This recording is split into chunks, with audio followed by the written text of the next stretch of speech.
Hi, everyone. Judge Andrew Napolitano here for Judging Freedom. Today is Wednesday, May 21st, 2025. My dear friend Phil Giraldi joins us now. Phil, always a pleasure. I want to spend some time speaking to you about your fascinating piece, Trump's Magical Mystery Tour, which is mostly critical, but not entirely critical. But before we get there, what is your take on the Trump Putin telephone call? Do you think the Americans understand the Russian mentality? And do you think the Russians understand that Trump has neocons in one ear and America firsters in the other? Yeah, I'm afraid that that latter assessment would be the accurate one. That Trump doesn't seem to understand very clearly what the Russians have been trying to make clear right from the beginning. They have certain red lines, and the red lines are perfectly legitimate in terms of national security and in terms of the history of what's gone on since the dissolution of the Soviet Union and the American interference in all of those developments. So somehow there's no recognition coming from the U.S. side of what are the key issues that have to be dealt with and come up with some solutions to before there will be any chance for anything like a ceasefire or a peace agreement. And that's the real tragedy of what's going on right now.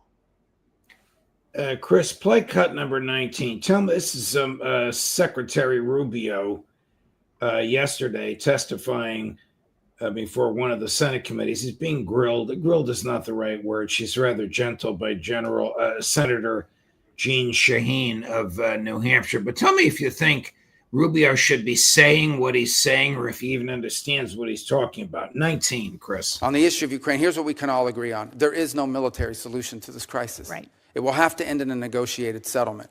And the fundamental challenge we have in Ukraine is this. Russia wants what they do not currently have and are not entitled to, and Ukraine wants what they cannot regain militarily. And that's been the crux of the challenge. I don't disagree with that at one level. But on the other hand, what Vladimir Putin is doing now is playing for time. And he's playing this president like a fiddle. And the longer he plays it, the more opportunity he has to gain territory in Ukraine, and the harder it's going to be to get him to the table. What we need to do is to put pressure on Vladimir Putin in every way we can to ensure that we can get them to the negotiating table. Well, I disagree with this playing with a fiddle analogy, because the truth of the matter is when Vladimir Putin woke up this morning, he had the same set of sanctions on him that he's always had since the beginning of this conflict, and Ukraine was still getting armaments and shipments from us and from our allies, and the European Union is about to impose additional sanctions, and the U.S. is looking for no Patriot batteries to be able to transfer from other NATO nations into Ukrainian hands. And what the president's trying to do is end a war. He's trying to end a bloody, costly war that neither side can win, and people are dying every single day. But this notion that what has Putin gained throughout this? He hasn't gotten a single concession. He hasn't gotten a single sanction lifted. And the more time he gets without additional pressure on Russia, the more incentive he's got to continue to gain territory and continue to play for time. So Bismarck, the Russians always reclaim what is theirs. Rubio is saying property that they're not entitled to. The four oblasts in Crimea were Russia when Catherine the Great was on the throne. Does he know what he's talking about? Does he advance the ball by making statements like that? And it is clear we are a co-belligerent. Just listen to the nominal Secretary of State. I think Witkoff's the real Secretary of State. But we are co-belligerents. Or with Ukraine, are we not? Yeah, well, that's the major point that nobody wants to talk about. We have no specific national interest in terms of weakening Russia just for the sake of weakening Russia, which is how Biden put it. And that seems to be what's continuing as the policy. And the fact is that there's no understanding of the history of going back to when the Crimea became part of Russia under Catherine the Great, the oblasts in Ukraine that are under question at the moment were part of Russia until there were administrative reorganizations that made them part of Ukraine, but they are inhabited by mostly Russians who were being targeted by Ukrainian militias, and 8,000 of them were killed. So there's a whole lot of history that these people don't want to hear. They're not interested in, and they just want the war to continue for various reasons, which they are not even verbalizing because they're not quite sure what they are. To the Middle East, Phil, your fascinating piece, Trump's Magical Mystery Tour, or actually you called it the Magical Mystery Tour that wasn't. He did attack the neocon record. He did correctly point out how their historical record is one of destruction. And he did credit the birth of the modern Middle East to free enterprise and investment, not to anything American neocons have done. But he still employs them and he still listens to them. Yeah, obviously, I would hate to put it this way, but obviously he was presenting his speech is quite good. It clearly was to my mind, a speech that was written for him by someone. I would love to talk to that person. They could be identified, but the speech is excellent. It talks about how imposing governments on regions by the great powers and things like that has never worked. It's been a bad idea. This was taken. I don't think he actually ever mentioned neocons. In fact, he didn't. But the idea was that when he walked away from the microphone, the audience, which was the leaders of the Gulf states, were delighted by hearing this kind of stuff. You're going to stop interfering with us, are you? And it was taken by the interpreters back here in the United States to be an attack on the neocons and the neocon foreign policy, which has come to dominate both major political parties. So that was a really good kind of thing to do. I think it was something that was necessary to hear from a leader of a major country in the West, and it went over very well. But the question then becomes how sincere or honest really was it? There's plenty of interference going on. I might even point out to Mr. Trump his attitude towards Iran, for example, which is certainly heavy on the interference. And so this keeps going on, and it's simple to talk a good talk, but it's a lot harder to actually act that way. The administration leaked something which was so fantastic that nobody believed it. They leaked that the United States might recognize a Palestinian state. This, of course, would turn Netanyahu and his crew on their heads.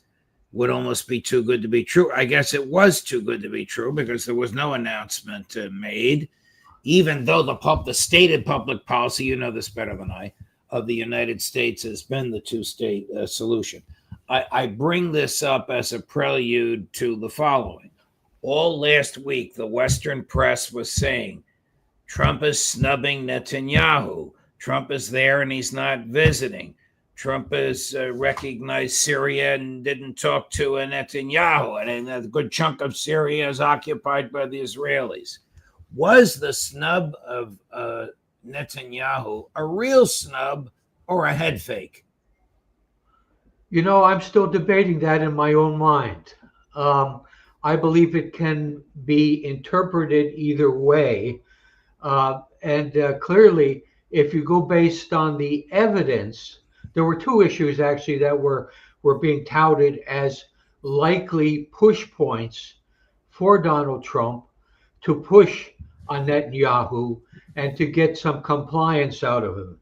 And one of them was, of course, the whole issue of recognizing Palestine, which has not been recognized by 140 countries in the United Nations, but the United Nations, the U.S. has used its veto in the Security Council to make sure it does not get recognized as a normal country, as a participant member state in the UN. So we've done that all by ourselves. And it was presumed that he would be raising this issue and coming down the right way on it for a change. And the other issue, of course, was that it was presumed that he would be putting pressure on the Israelis to also stop their blockade of Gaza, in which the deaths are starting to multiply, particularly of young children, and that he would be pushing for a real ceasefire, unlike the last one, which had an Israeli way to get out of written into it. And something like that would be the consequence, that he would be pushing on them and hopefully get some kind of result. But none of these things happen. So that makes you suspect that maybe the whole thing was a fraud to get positive responses from the Gulf states towards Israel by way of the United States. And this also was extended to Syria, which was approached by Donald Trump and had its sanctions lifted. And it looks like there's a push to kind of legitimize it, even though it's headed by a former terrorist. And this would take the pressure off of Israel in that sector. So there is an Israel motive there too. I don't know. I think that we'll find out in the next couple weeks what was true here. There could have been this kind of negotiations that went on behind the scenes of players from Israel, the United States, that kind of cooked this whole thing up. How can we normalize relations with a country, a substantial chunk of which is occupied by another country, Israel? Not only another country, it's occupied by 3 other countries. Syria is a kind of at this point a lump in the middle of what once was, and there is a semi-legitimate government in place, as I say, headed by a former terrorist, al-Sharaa, and but to the north of it, the Turks have a big hunk of what was formerly Syria. To the south of it, Israel has a big hunk and is attacking within that area to destroy arms depots so that the Syrians won't even have any way to protect themselves against the Israelis. And the United States is remaining in place on the eastern part of Syria, where the oil fields are and where the good agricultural land is. And at first it seemed that the U.S. was going to pull out as part of this agreement, and but today it came the word that there's no intention to do so at the present time. Why didn't Donald Trump mention the slaughter in Gaza? Well, he didn't mention the slaughter in Gaza, obviously, because he didn't want to press that issue with the Arabs, because it would have created problems with Israel. It would have raised the whole issue of Israel being supported and with having the U.S. complicit in the act of carrying out a genocide. So it raised a lot of funny questions, but I'm somewhat surprised that the issue of Palestine did not come up in any of the open conversations. They might have been discussed behind doors, but it's a mystery to me. Does it mean anything that Great Britain, France, and Canada have raised the issue? I mean, these seem to be either threats to impose sanctions or, like Spain, a non-binding resolution. It's too little too late, but does it show a crack in the wall? Does it show some movement on the West? No, I don't think so, actually. I think that it's a sham. Those governments are dedicated to supporting Israel no matter what. And the fact is they are responding to popular pressure in both Canada and the UK and in France and in Italy to throw some threats at Israel about sanctions, about possibly initiating sanctions. Let's see the sanctions first, and let's see that there's just some seriousness in this.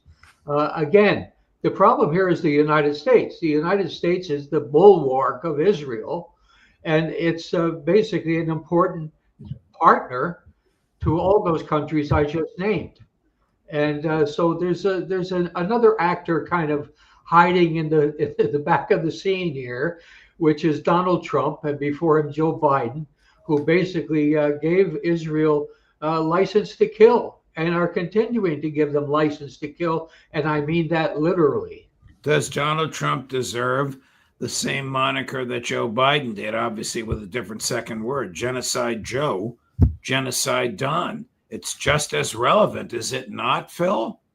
I think it's just as relevant until we cut off arms sales to Israel and we cut off all the other means of support and political cover that we provide for them. That means that we're serious about killing 2 million Gazans as a policy, because that's what Netanyahu has been enunciating. And I just saw a smooth speech on the Israeli television today, where he was spelling it all out. They're not shy about it. Well, here's a people dead. Here's a clip that will give you some heartburn. This is a former member of the Knesset, a member of the Likud party, and then left and joined one of the ultra right-wing parties, talking about the desirability of slaughtering Gazan children. Cut number 10. Every child in Gaza is the enemy. We are at war with the Gazan entity, the Gazan terror entity, which we ourselves established in Gaza, in Oslo, and in the disengagement.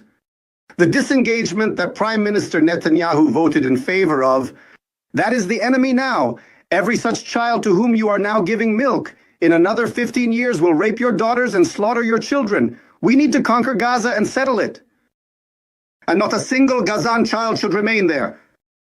Let's stop telling ourselves this deception just to score points in this game between pro-Bibi and anti-Bibi. This isn't about left or right, it's about winning this war, and it's about justice. When will we learn? When will we learn? This guy's a madman, but does he crystallize the views of most Israelis? Well, judging from opinion polls, he does. I won't say it's a 90%. In fact, it used to be a 90% in favorable percentage.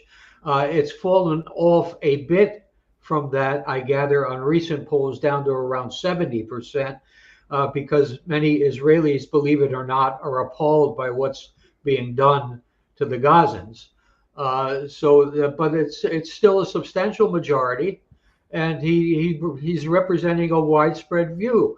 Now, the irony, of course, of all of this is that the Jews and the Israelis have been using the genocide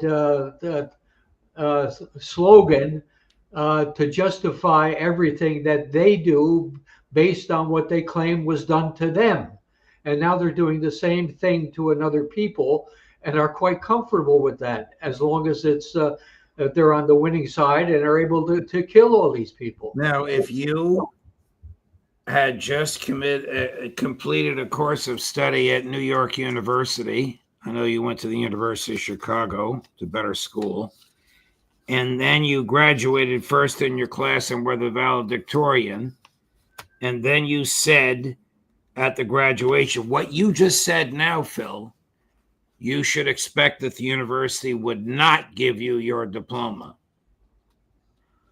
I think that's what happened this week in New York City. That's where we are today, with people making either truthful statements or opinion statements about the Israelis, which are not acceptable to the people that control the universities and to the Trump administration. Yeah, I think this will become the norm. We've gone through the phase where the deportations are taking place of people who write a letter to their school newspaper, and now we're into people speaking the truth or as they see the truth in a situation, speaking their mind, and they're being punished by being deprived of something that they worked 4 years for, and that the deprivation of this will severely damage their future life, their career, what they choose to do. So this is becoming the norm. And this is another thing Donald Trump is really pushing hard. Mr. Hypocrite Trump. The thing that's astonishing about Trump, for all his kind of, mutterings and things like that, incoherent most of the time, admittedly, but the way he has no empathy whatsoever for these children, bags of children, hundreds recently in Gaza being killed and wrapped up in shrouds. And where is this guy's soul? Where's his heart? I don't think he has one. Oh, but Phil, according to Steve Witkoff, the president is a humanitarian. Sure he is. It's absurd. Now, this is a little off the beaten path from what you and I have been discussing and usually discuss, but it's so absurd and typical of the Trump administration, we have to run it. This is Kristi Noem, the Secretary of Homeland Security, trying to explain a clause of the Constitution which school children can explain. Chris, cut number 16. So, Secretary Noem, what is habeas corpus? Well, habeas corpus is a constitutional right that the president has to be able to remove people from this country and suspend their right to. Let me stop you, ma'am. Habeas right corpus, excuse me, that's incorrect. President habeas Lincoln corpus, used it. Excuse me. Habeas corpus is the legal principle that requires that the government provide a public reason for detaining and imprisoning people. If not for that protection, the government could simply arrest people, including American citizens, and hold them indefinitely for no reason. Habeas corpus is the foundational right that separates free societies like America from police states like North Korea.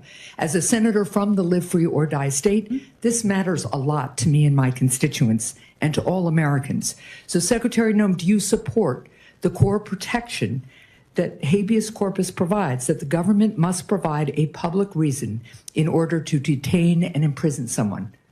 Yeah, I support habeas corpus. I also recognize that the president of the United States has the authority under the Constitution to decide if it should be suspended or not. It has never Let us be clear, though, it has never been done. It has never been done without approval of Congress. Even Abraham Lincoln got retroactive approval from Congress. I mean, it's really very sad that the person in charge of deportations doesn't understand the basic law of the land, which in large measure governs deportations, the right to a hearing before punishment or expulsion is imposed. Wow, that was absolutely incredible. That was basically turning a right, a liberty, which all Americans should benefit from, turning it on its head to make it a prerogative of the president of the United States to not observe it. It's just absolutely incredible. This woman is an idiot. And of course, she killed her dog, didn't she, back in home? And she did. Which was a story for a while. That explains it. Wow. All right, Phil. God love you, my friend. Thank you very much. Thanks for letting me pick your brain, even going a little off the beaten path to expose you to this idiot. You know, she appeared, you'll get a kick out of this. She's rather voluptuous the way she dresses at times. She visited this horrific prison in El Salvador where the guys are stripped to their waist. They're wearing shorts and sneakers and socks and they're bare-chested. And she stood in front of them and took pictures of herself with all these guys behind bars behind her. And Max Blumenthal said, "That's prison porn." Leave it to Max. You nailed it. Yeah. Thank you, Phil. We'll see you again next week. All the best. Okay. Take care. Bye-bye. Okay, bye. Coming up at 4 o'clock, no prison porn, but the one and only Scott Ritter, Judge Napolitano for Judging Freedom.